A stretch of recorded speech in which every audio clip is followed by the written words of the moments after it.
Good morning, everyone. Welcome to our postgraduate supervision seminar. I'm delighted to see you all here today. My name is Dr. Aluwat A. Ajani, and I will be guiding you through this session. Today, we'll be exploring research foundations and scholarly thinking. Our focus is on inspiring you to become knowledge producers. Yes, it's time for you to take that step. Over the course of this presentation, we'll cover key concepts that will help you develop a strong research mindset and sharpen your scholarly skills. So, let's get started and make this a valuable and engaging session for everyone. Let's explore the key areas to teach in postgraduate research. First, understanding the nature and purpose of postgraduate research is essential. It's about advancing knowledge, addressing complex questions, and contributing original insights to your field. This is quite different from undergraduate learning, which often focuses on acquiring existing knowledge. Here, you're expected to develop your own scholarly voice and to push the boundaries of current understanding. Next, we need to consider research paradigms. These are different ways of thinking about how research should be conducted.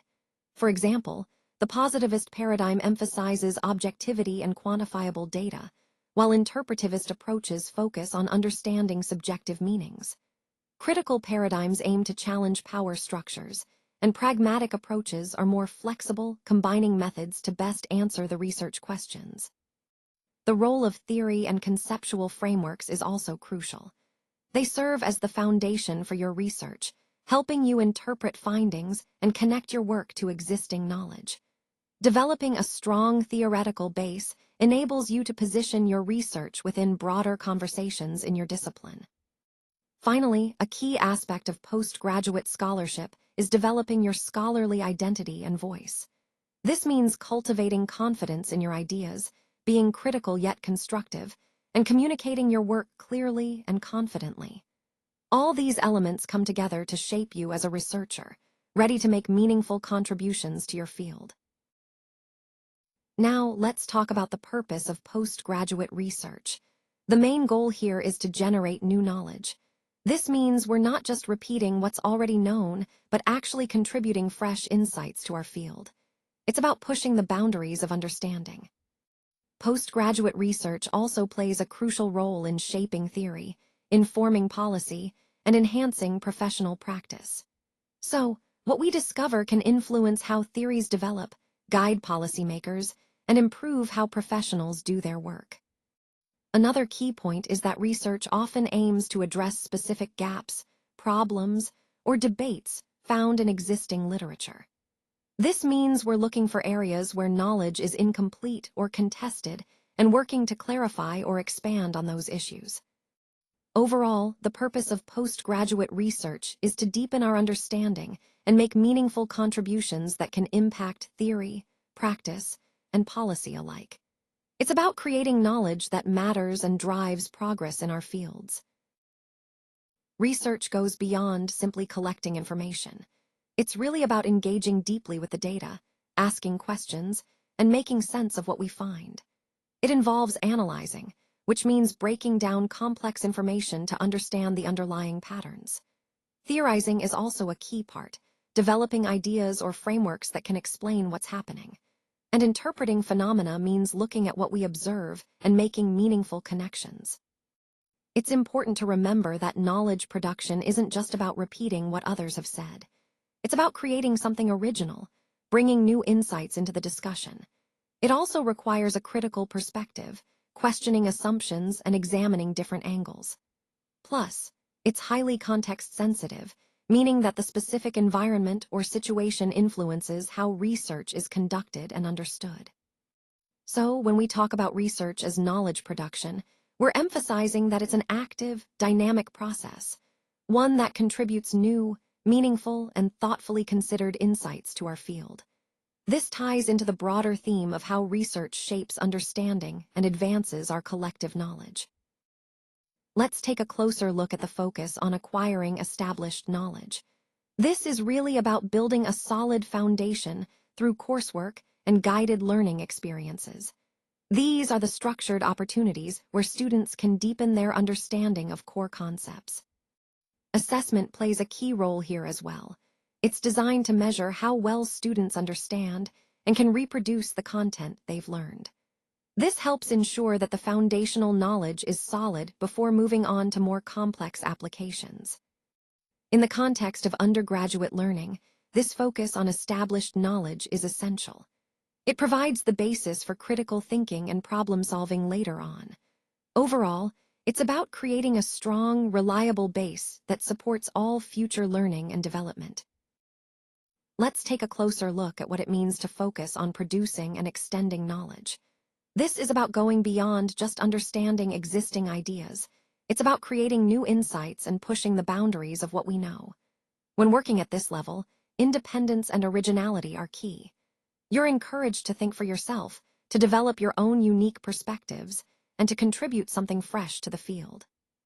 Assessment in this context isn't just about the final product. It evaluates your contribution, the strength of your arguments, and the rigor of your approach. It's about how well you can stand behind your ideas, defend them, and demonstrate a thorough, disciplined process. And for postgraduate scholarships, this focus on originality and rigorous contribution is especially important. It's about showing that you can independently produce meaningful, innovative work that advances knowledge. This slide ties into the broader theme of developing your capacity to think critically, be inventive, and contribute significantly to your academic community. Now, let's look at how undergraduate and postgraduate scholarship differ. At the undergraduate level, the focus is on building a broad foundation of knowledge. It's about understanding the general concepts and gaining a wide perspective on the subject. When you move to postgraduate studies, the emphasis shifts to depth of inquiry. Here, you're expected to explore topics more thoroughly, asking detailed questions and engaging with complex ideas. Scholarship at any level involves critical thinking, critiquing ideas, synthesizing information from different sources, and developing your own theories. These skills are essential whether you're just beginning to learn or are deepening your expertise. In summary, the key difference is that undergraduate work tends to be more about breadth, covering a lot of ground, while postgraduate work demands a much deeper dive into specific areas. This progression reflects the overall theme of academic growth, moving from a wide understanding to a focused, expert level of inquiry. A worldview guiding how research is conducted. It shapes our assumptions about what reality is and what we can know about it. Essentially, it influences the way we approach our research questions and interpret our findings. This worldview impacts the methodology we choose, whether we're doing qualitative or quantitative research, and it also influences how we interpret the results we obtain. So, when we talk about a research paradigm, we're referring to these underlying beliefs that shape the entire research process. Understanding these paradigms helps us see why different researchers might approach the same problem in different ways, and it connects directly to the overall theme of how research is fundamentally rooted in our worldview. So, when we talk about reality in this context, it's considered to be objective and measurable. That means we believe there's a reality out there that exists independently of our perceptions, and we can find ways to measure and understand it accurately. This approach naturally favors quantitative methods, since these allow us to collect numerical data and analyze it statistically.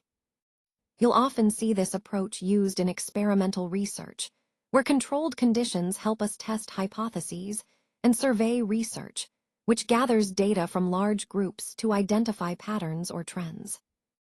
This perspective aligns with what we call the positivist paradigm, a worldview that emphasizes observable, measurable facts and seeks to uncover universal laws through scientific methods.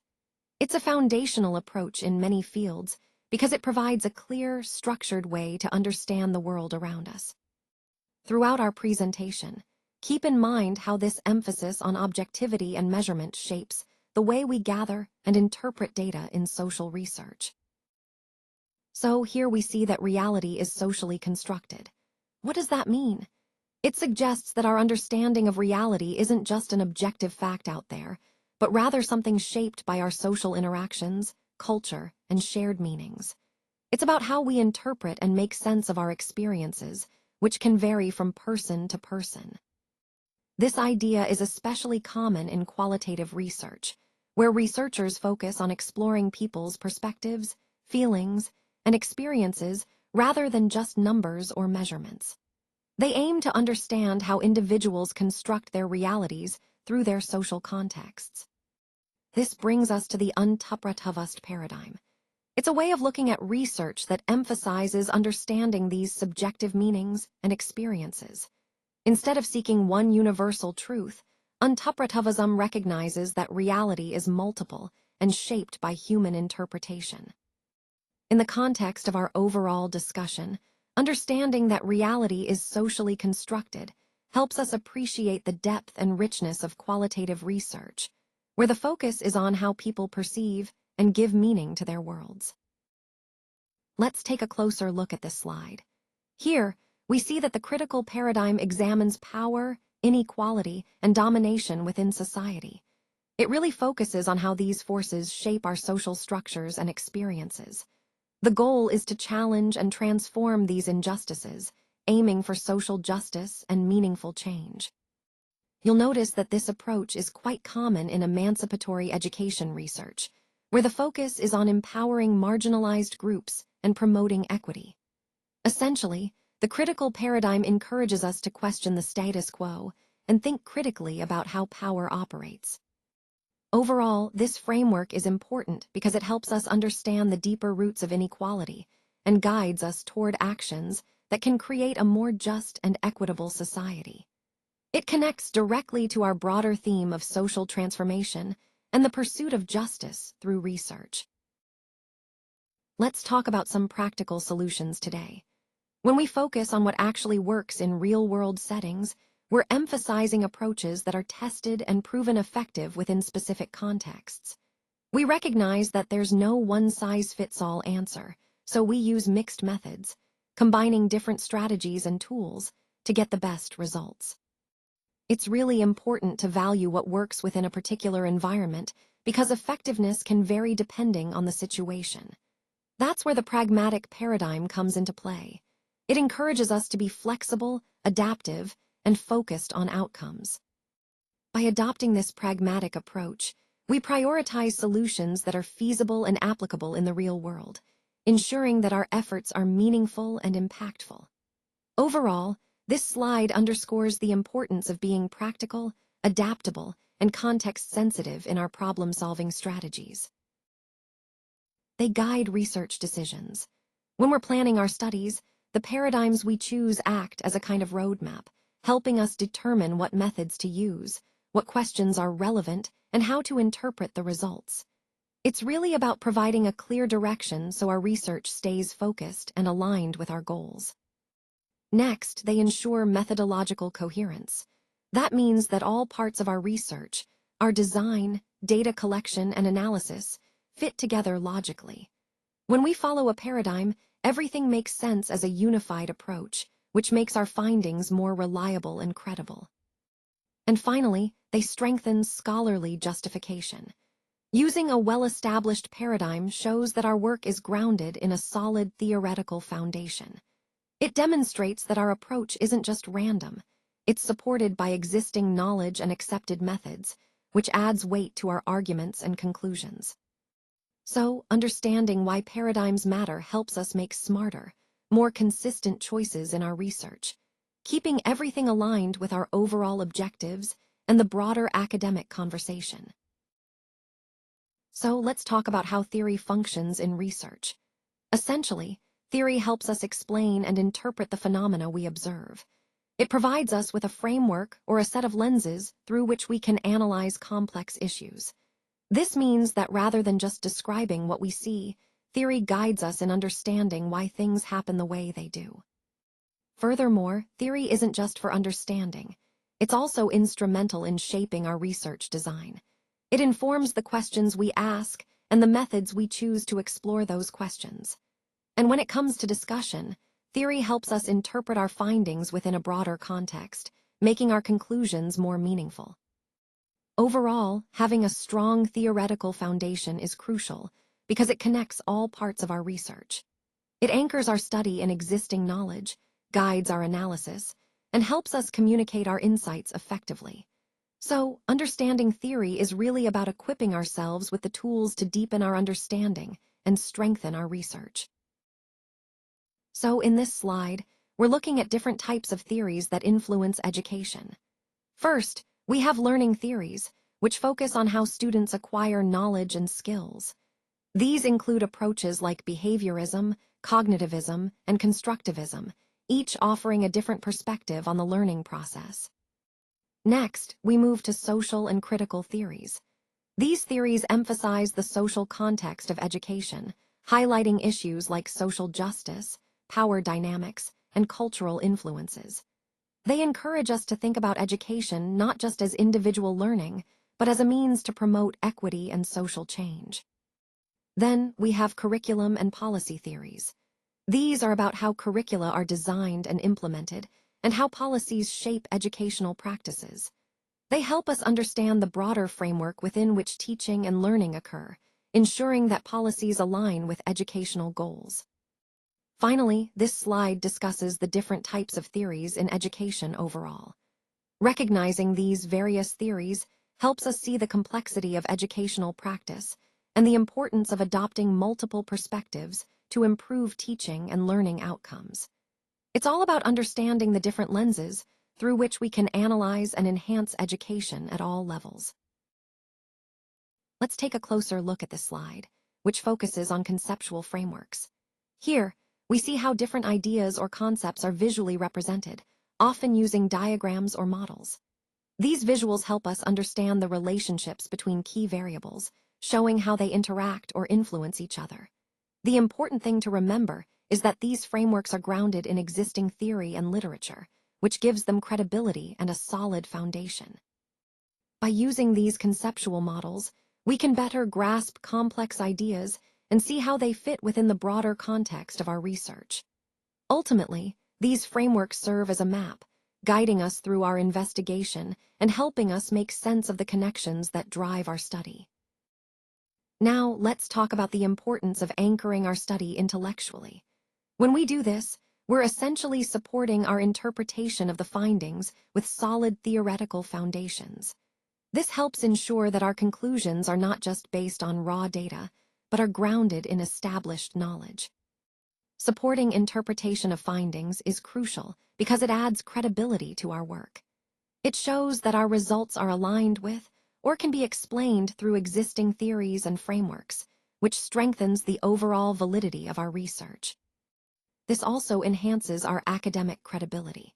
When we tie our findings back to well-known theories and frameworks, it demonstrates that we are engaging with the broader scholarly conversation and not just presenting isolated results.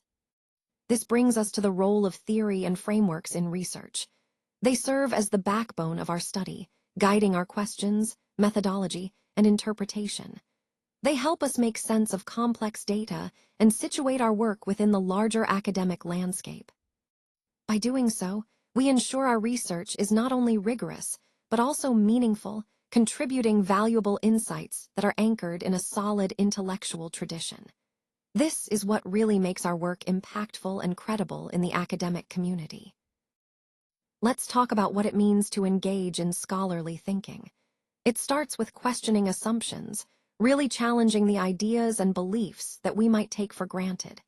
This helps us avoid accepting things at face value and encourages deeper understanding. Next, it's about engaging critically with sources, examining where our information comes from, considering different perspectives, and assessing the credibility of the evidence. This critical approach ensures our arguments are well-founded. Finally, constructing informed arguments ties everything together. It involves synthesizing our evidence and reasoning to build clear, logical, and persuasive points. All of these elements, questioning assumptions, critically engaging with sources, and building informed arguments, are essential to scholarly thinking. They connect directly to our overall goal of developing a thoughtful, analytical, and rigorous approach to knowledge. Now, as we move forward, it's important to recognize the transition from simply being a student to becoming a researcher. This shift involves gaining confidence in our academic voice, which means developing a clear, authoritative way of expressing our ideas and findings. It's about knowing that what we say and how we say it carries weight and credibility. At the same time, we must commit to ethical and responsible scholarship. That means being honest, transparent, and respectful in everything we do, whether it's citing sources correctly or acknowledging the limitations of our work. All of these elements, building confidence, maintaining integrity, are essential in developing our scholarly identity. This is a crucial part of the overall journey because it shapes how we contribute to our fields and how others perceive our work. So, cultivating this identity is not just about individual growth, it's about becoming a trusted, ethical member of the academic community. Today, I want to emphasize the importance of clear, analytical, and evidence-based writing in our academic work.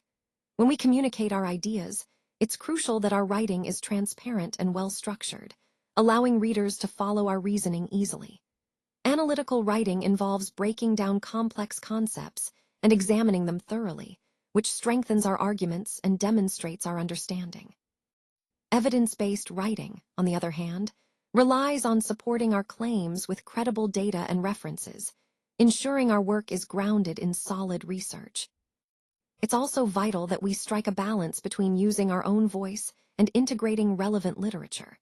This means expressing our unique perspective while acknowledging existing scholarship, which enriches our analysis and maintains academic integrity.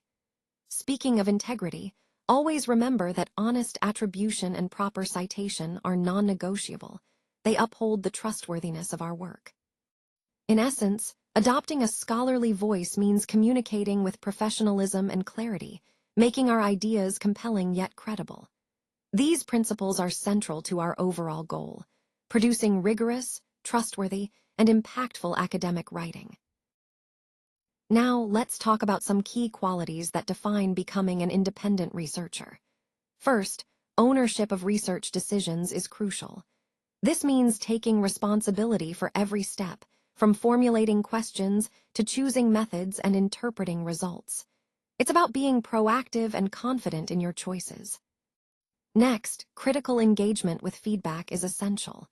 Not only should you be open to receiving constructive criticism, but you should actively analyze and integrate that feedback to improve your work. This shows a willingness to grow and refine your ideas. Finally, sustained scholarly curiosity is what keeps you motivated and innovative over time. It's the drive to continuously explore, ask new questions, and deepen your understanding. All of these points, owning your decisions, engaging critically with feedback, and maintaining curiosity, come together to help you develop into an independent researcher. They're fundamental to the overall journey of taking charge of your research and making meaningful contributions to your field. Research is always influenced by the social and institutional contexts in which it takes place. That means the environment, the values, and the priorities of the society and institutions play a big role in shaping what research is conducted and how it's approached.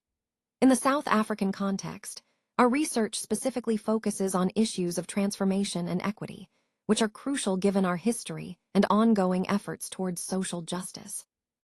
It's important to recognize that local relevance really matters. Research should speak to the specific needs and realities of our communities. When we contextualize research, we ensure that our findings are meaningful and applicable to the unique circumstances we face. This approach helps us develop solutions that are not just theoretically sound, but also practically impactful within our society. So, overall, understanding the social and institutional factors and prioritizing local relevance helps us create research that truly serves our context and contributes to positive change. Research is fundamentally about gathering information. It's the process of collecting data, insights, and evidence to support your work.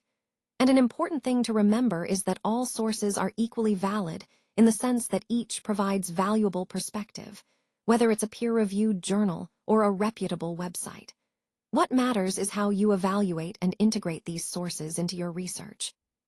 Now, writing is often seen as the final step, but in reality, it's more of a culmination of the research process. It's where all your findings come together to form a coherent argument or narrative. Throughout this presentation, we've emphasized how understanding these misconceptions can help you become a more effective researcher and writer. Recognizing that research is about gathering varied sources and that writing is the final step in shaping your ideas is key to avoiding common pitfalls. Let's talk about mentoring scholarly thinking. This is really about guiding students to develop their critical and analytical skills, encouraging them to ask questions and explore ideas deeply. It's not just about giving answers, but helping them learn how to think like scholars. Next, we have guiding theoretical coherence. This means helping students see how different concepts and theories connect logically within their work. It's about ensuring their ideas are well organized and that their arguments hang together smoothly, which is crucial for producing rigorous research. Supporting identity development is also key. As supervisors, we play a vital role in helping students see themselves as emerging researchers or scholars. This involves nurturing their confidence, encouraging their unique perspectives, and helping them develop a professional identity that aligns with their academic goals. All of these points tie back to the overall theme of the supervisor's role. It's really about being more than just an evaluator. It's about being a mentor who fosters growth, critical thinking, coherence, and confidence. By doing so, we help students not only succeed academically, but also develop as independent thinkers and professionals. Let's talk about engaging deeply with theory. It's really about going beyond just surface-level understanding and immersing ourselves in the foundational ideas that underpin our field. This means reading critically and widely, exploring different perspectives and challenging assumptions. When we view research as a contribution, we're recognizing that our work adds value to the ongoing conversation, shaping the future of knowledge. For postgraduate students, these points are especially important. Engaging deeply with theory helps you develop a strong, critical mindset that will serve you throughout your academic journey. It encourages you to see research not just as a task, but as a meaningful contribution to your discipline. So, keep these practices in mind as you work. Immerse yourself in the theory, read broadly and critically, and always think of your research as part of a larger conversation.